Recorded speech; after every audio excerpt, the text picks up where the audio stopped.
Inaasahan naman na maaaresto na sa lalong madaling panahon ang mga suspect sa pambubugbog at pag-atake sa PTV News Team sa Santa Mesa, Maynila.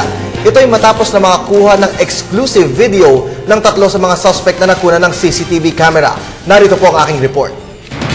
Ilang araw nang nakalipas ng paigtingin ng Manila Police District at Barangay ang seguridad sa bahagi ng Bimapa at Colonel Valenzuela Extension dahil sa naganap na pag-atake sa PTV News crew.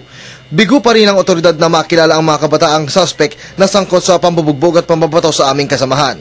Pero ayon kay MPD Station 8 Commander Colonel Daro, hindi pa rin sila tumitigil sa paghahanap ng mga suspect.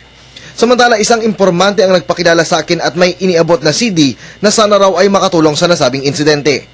Sa pagkakataong ito, mapapanood niyo po ang exclusive na kuha ng isang CCTV camera na siyang nakahagip sa ilang kabataan na umano'y gumulpi kina Bernard Tan at Dante Morada.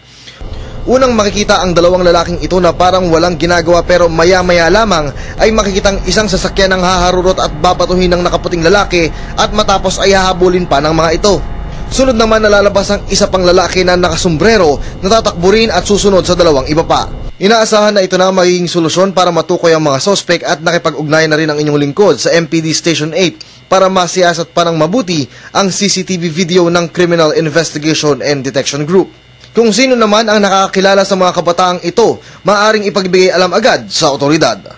At yan ang aking eksklusibong report para sa telebisyon ng Bayan, Kirby Cristobal.